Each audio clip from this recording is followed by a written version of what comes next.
Benny, what the hell's going on with the Epstein stuff?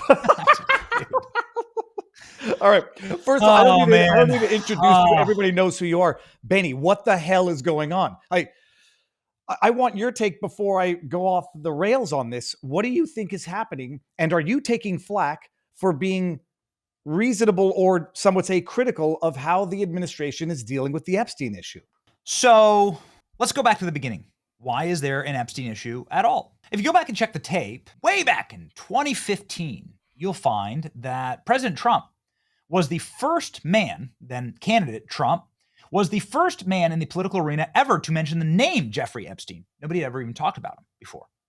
Donald Trump brought it up because he knew how utterly toxic and nuclear and criminal the Epstein enterprise was as it related to running against Bill Clinton, Hillary Clinton, for the White House. And he brought it up, and he's told the world, before we knew about Epstein's Island, before we knew about Prince Andrew, he said it live on stage. It was a genius move. President Trump brought Jeffrey Epstein into the political arena because he knew what an absolute cesspool it was. And he said so live on stage at CPAC, and you can tell the audience doesn't even know what he's talking about. So anyway, I just want to first off thank Donald Trump for that. Without Donald Trump, we probably just really wouldn't know. There wouldn't be the kinetic value to the Epstein question, and it's part of Trump's lore. According to the police officers in Palm Beach, it's President Trump who tipped them off that Jeffrey Epstein was a pedo, that Jeffrey Epstein was doing untoward things in Palm Beach. And according to the prosecutors who put away Epstein the first time in Florida before the feds let him off on a sweetheart deal, in fact, Jeffrey Epstein should be in prison for the rest of his life if he was just properly charged in 2008. According to the prosecutors, Donald Trump was the only guy to ever help them out. So I just want to lay the groundwork here, Viva, that Donald Trump has a commendable history with this topic, and that he had worked, that he's done good work, right, to put Epstein in prison. So that's why this heel turn, I don't get, and I don't understand at all. I don't understand, because what's happening right now is the sins of past administrations and past corruption is now shadowing, palling, and smearing good people, I think, who have good intentions inside of the Trump administration. And it's now it's because of what I believe to be incompetence, mismanagement, lack of a handling, lack of an understanding of the of the power of this topic and the rabid interest in it. Now there are people who are unfortunately going to be suffering major career dings and real lacks of trust with the American people on this topic, on this issue. And it doesn't make any sense to me, because they didn't have to be this way. Donald Trump has a great record on this subject, and he promised that he'd be releasing everything, and here we are. And it's the amazing thing is it causes people to legitimize what I think are bona fide either conspiracy theories or just stupid theories that Trump is on the list. I don't believe for a bloody second that Trump is on the list, but now you can't as easily write off, well, someone in Trump's orbit must be on the list. The list. We're using it colloquially, people. Like, nobody thinks there's a to-do list or a client list on Epstein's fridge. Everyone understood what was meant by the client list. Like, Jeffrey Epstein was sex trafficking children to people. Not. I don't know. Maybe you could get convicted for sex trafficking to yourself. Everyone always understood Prince Andrew was involved. It wasn't procuring children to traffic to himself. Everybody always knew that for the last decade. And you're right. Trump put it on blast and not normalized it, but exposed the world to it. Absolutely. Yeah, totally. He mainstreamed Epstein. So if you go back, we've done a ton of research on this. Actually, it was Trump first who mainstreamed Epstein as a genius move to use against the Clintons in 2016. And it worked, of course. The question is this. It's a personal question because you are close with, say, administration. You get to, you do great work. I think the administration likes you. And you get into Alligator Alcatraz and you get the hat and the merch. Do you feel any, if I can ask this, pushback or sinister feeling that the administration, it's not just bungling it, but that they want the most prominent vocal spokespeople on this to shut their mouths? And I'm talking about you. No, I haven't gotten any call like that. I've made a ton of calls myself to find out what the hell is happening here. Why do you have friends? The best friends that you got are the ones that can correct you when you're wrong and that can stop you from getting in a bar fight, right? Where you're going to get your ass kicked. Those are your best friends. Okay. The bad people, your bad friends, your shitty friends are the ones that like let you get your ass kicked. Right. And I want to stop that from happening. I'm trying to help. And so I'm calling around to try and figure out what's going on here. And I've been met with two responses. One is not going to surprise you, and one will. The first response that I've gotten from inside the White House and the administration is extreme frustration and anger at how this has been rolled out. So I'm assuming, Viva, I haven't been told this directly, but I'm assuming, and it's just a basic assumption, that it's the intel agencies that are putting a stop to this and that are saying sources and methods can't touch it, don't talk about it, put an end to it now. We know that Ehud Barak, Prime Minister of Israel, was in and out of Epstein's apartment, that he was business partners with him, right? So you're bringing down entire Israeli political parties now, okay? Entire Israeli, maybe intelligence operations. We'll see. Dershowitz was on my show. Dershowitz says totally plausible that he was an intel agent for Mossad. In fact, Dershowitz says, I brought him to Israel once and set him up with the Israeli government. Insane admission. But anyway, the point is, let's take it prima facie, okay? This guy, and Intel has stopped all of this. Intel has stopped it, and this is the conclusion they have to come to. Well, then why, do it this way? Why leak it to a liberal reporter at Axios who hates you in the dark of night on 4th of July weekend after a series of historic Trump victories, Viva? It's maddening. It's the worst possible release. The worst possible release. It's like it's intended to do the maximum amount of damage to Trump and his base. And it enrages me. And I've heard that from inside those frustrations from inside of the administration, that the rollout here was insane. To highlight an undated, unsigned document that no one, as far as I know, other than Caroline Levitt, has spoken to, not Pam Bondi, not Kash Patel. And I floated that theory that, if one were intending to discredit, demoralize the movement, you go after the most vocal populist spokespeople or actors in that movement, Kash Patel and Dan Bongino being two of them, and you do something that would be utterly embarrassing for them to have to either admit if indeed what they've been saying is wrong, or frustrating that they can't speak out if what is being told now is wrong and they were actually right. When you talk about the intel community, I guess the question is, who are you talking about? Because people are going to say it's Bongino, it's Patel, deputy director of the FBI, or what's her face, Bondi, who's the AG. I think that there are holdovers and saboteurs within the intel community. And I'm just curious, when you say the intel community is saying shut it down, who is that? Is that the deep state apparatus within the government? I would say it's the CIA. Based on all of the interviews and research that we've done on our program, I would say it's the CIA. Ask yourself, which intel agency, Viva, needs to operate off the shores of the American homeland? Which intel agency would be able to operate on an island in international waters? It's not hard to do the math there. And if Jeffrey Epstein, and we know that he had connections, of course, throughout the world and with foreign intel agencies, not just the Israelis, but also the French and the British, could the CIA put a stop to this? Well, they already did, right? They already did very publicly with Alex Acosta. He belongs to Intel. Shut up. Shut up. Let him out of jail. Well, he's guilty as sin. He's he's molesting these little girls. Put him out of jail. He belongs to Intel. He's held up his end of the bargain. Now let him free. They've already pulled that card before. They're most likely pulling it again. And here's what I found out in my calls. In my calls to various sources inside of federal law enforcement and the Department of Justice, FBI, and so on, I found that the FBI doesn't have anything. Truly, the FBI doesn't house or keep this type of evidence. That this type of evidence is actually cloistered in the Southern District of New York, because that's where the Ghislaine Maxwell trial was. It's where the Epstein trial was about to be before he killed himself in his prison cell. And that all the preponderance of evidence, everything you've seen, all the photos you've seen from his mansions, the raid of his island was done by the NYPD. Look closely at the raid footage. You can see NYPD officers there on Little St. James. All of that was hoovered up to New York, where they have this really tight seal on the evidence itself, where the lawyers out of the Southern District of New York, they all go to these white shoe law firms, right?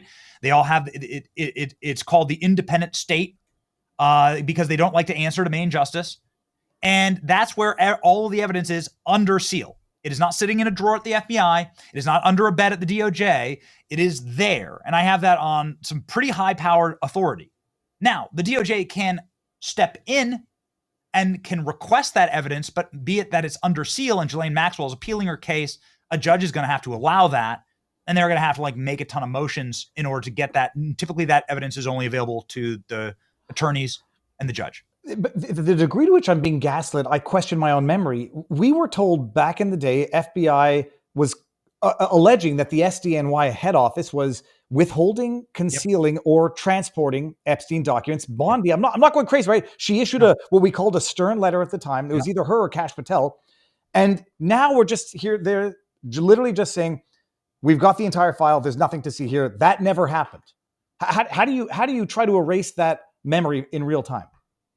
I don't know. I'm just saying that I'm just telling you what I've heard from inside is that they won't release the evidence. Now that it's under seal and that there is a system right now in place that has locked the evidence down because of the Ghislaine Maxwell appeal. Okay, that makes a slight bit of sense, but that's not the explanation that's being given. You said one explanation makes a lot of sense. It makes a lot of sense. Go out and explain that, and then make a promise to the American people that they're going to get the evidence afterward. That's what you should do. You said one explanation was not going to surprise me, and one would. Which one was the one that's going to surprise me, or was that it? The one that's going to surprise you is that right now the Department of Justice, right now the DOJ has access to all of the evidence, everything that you've seen in the federal filings, everything, all the footage of the box of diamonds, the manila envelope full of passports, all of the strange things from inside of his home. I mean, the argument to be made here is to restore faith with the American people. Just release some of it. There's not a single human being on earth that's calling for predator material to be released on the internet. Nobody is calling for that. Nobody's asking for that. So just release some of it. That's all. Just a little bit. His cookbooks, his paintings, his cars, text messages, emails, bank accounts, where to get his money. These kind of little things would establish trust with the American people. And you could do that. And that's how you actually that's how you set the pressure release valve. You let the pressure out a little bit, right? Instead of continuing to ramp up the pressure. But telling people there's nothing here and to go away, that's how you accelerate the pressure. It was one of my things. I genuinely believe that Trump and America was pulled into those Iran strikes by Israel's, premature bombardment. But then Trump doesn't want to burn all the bridges or humiliate the people publicly, so he has to play along. Oh yeah, this was all part of the plan. I genuinely believe that this is possibly a matter of undermining the administration by humiliating the key people within it. Totally. Because you humiliate the deputy director and the director of the FBI, you get to discredit Trump's FBI. And I have a feeling that Trump's response yesterday about the Epstein question is him trying to loyally defend the people that he believes are loyal to him and say, look, all right, not move on in the sense that he's in a bad position now where he can't act in a way that would throw them under the bus if he wants to hold on to his FBI. Yes. What was your take on Trump's response to that question yesterday? I mean, I know.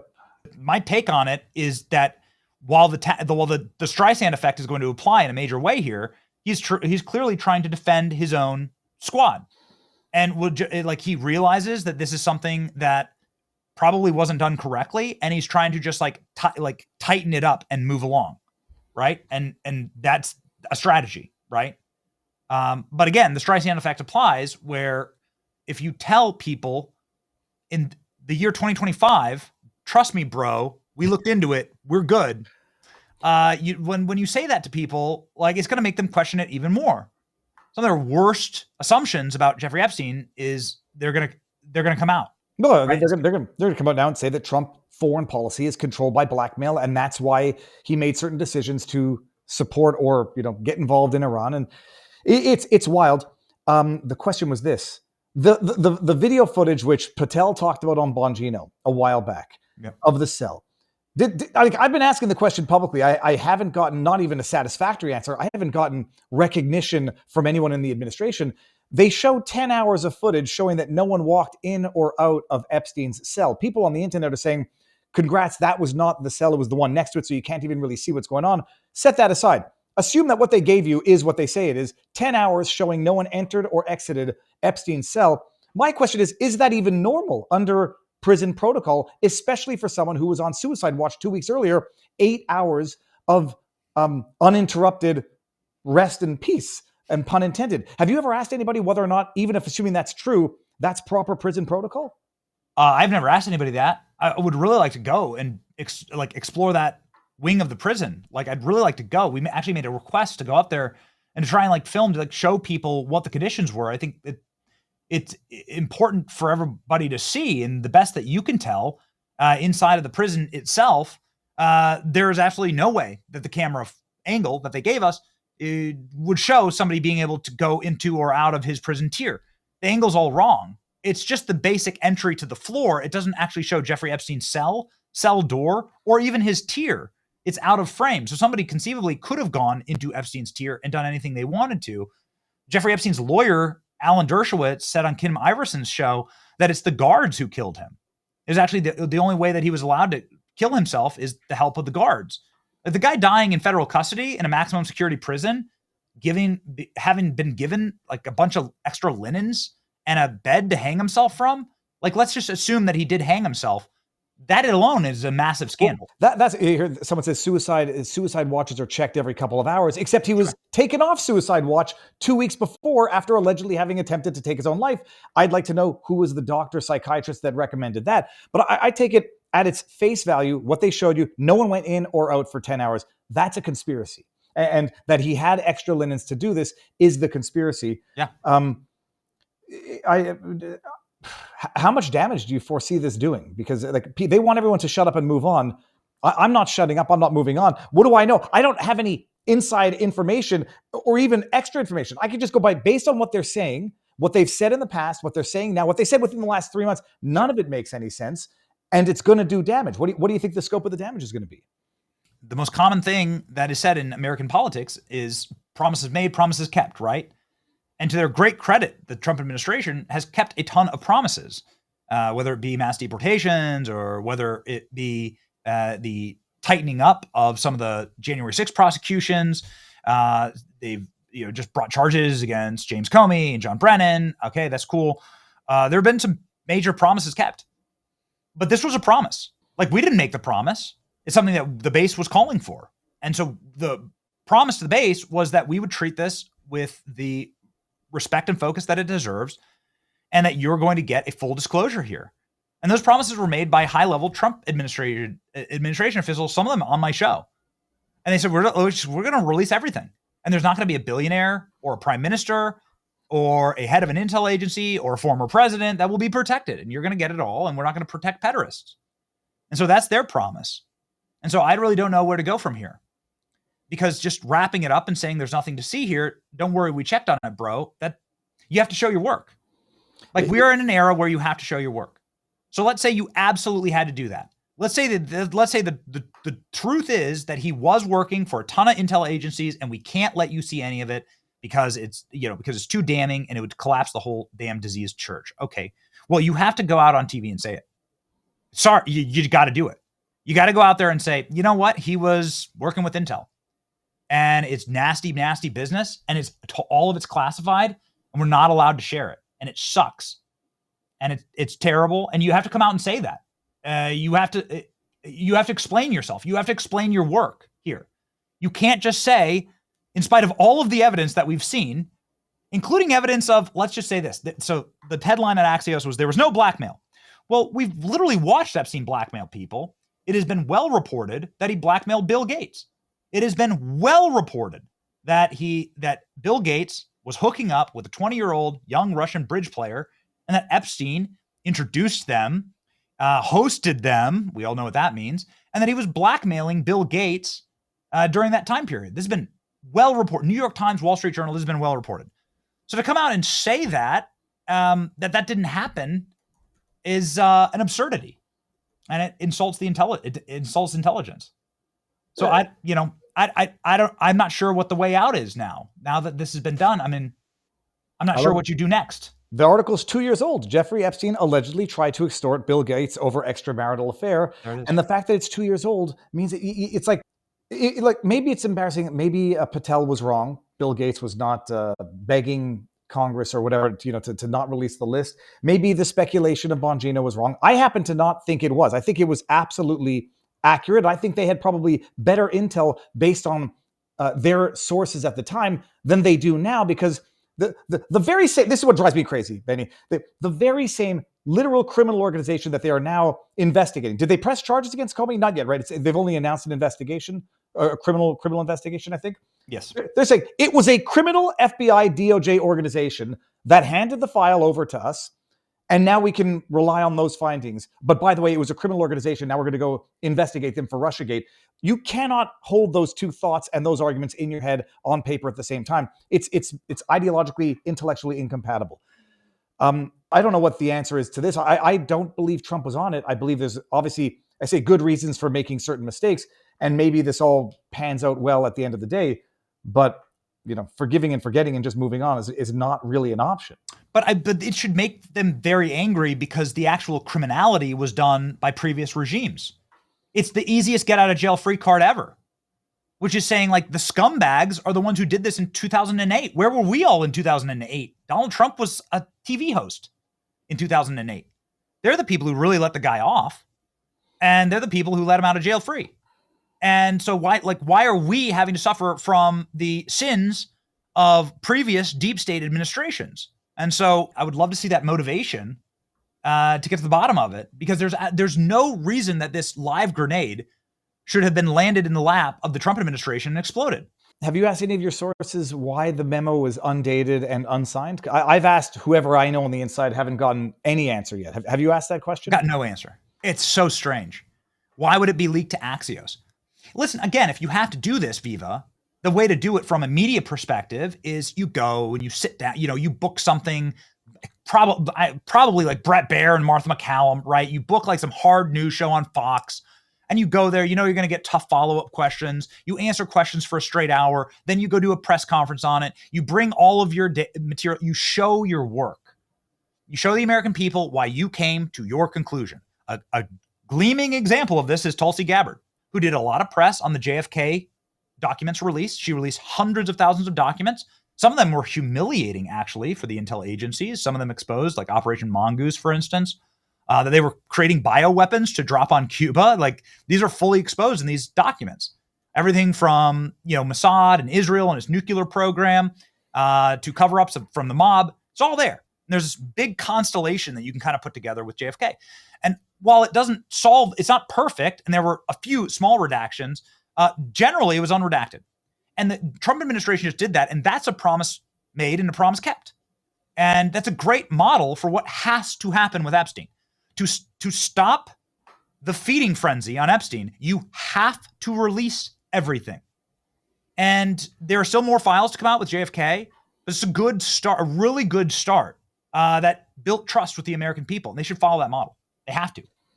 What do you make? I know you got an out in a couple of minutes. What do you make of the attempt to wash away what Pam Bondi said? Well, she said, the file's on my desk. I never said I saw it. And I'm like having this discussion with someone. I'm like, no, the question that led to that was the DOJ might be releasing the list of Epstein clients. Is that going to happen? And she says, there's no list. I'm not sure if there's an actual list. The file's on my desk. I'm going to look it over. And now after Bindergate, we're here. What do you make of the attempt to backtrack what she said on that Fox News interview? I think that less said, best said in these circumstances. And that might have been a critical error, because when you're choosing the wrong words or you're saying the wrong things, people really care about that. Like, this is a case. This is a case that people are going to study, and they have studied it, and there are true and proper experts on it. And it is very much on the level of the JFK assassination, where people know that they have been lied to by the federal government. They know there's a grander conspiracy, and they have covered the minute details. And so when you are misusing words, or when you're lying, or when you don't actually have the files or the client list, it's going to really insult people. And so I go back to my original point, which is that I think that they didn't realize What a grenade that had been dropped in their lap. They didn't realize the pin had been pulled. I think they were not properly locked into how much the American public cared about this. And there's a good and decent reason why, Viva. The reason why they care so much is because we don't want to pay taxes to a pederast network, globalist cabal. That's like a pretty obvious and noble reason that everybody cares. And we would like to know that that's not the case. But unfortunately, the more that you cover it up, the more people start to think that's the case. Benny, you don't need an introduction, but I'm going to refer everyone to your Twitter feed. First of all, thank you for coming on. It was short notice, and I think I'm coming back on with you tomorrow morning, right? All right, great. It's Benny, it's amazing.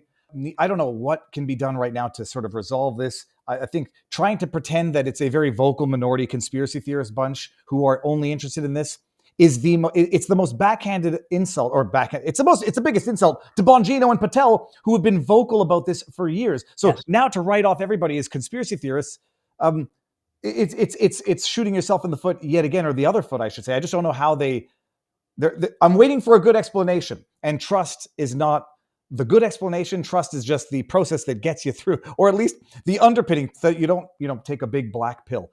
Benny, yes, I'll see you tomorrow morning at 11 o'clock.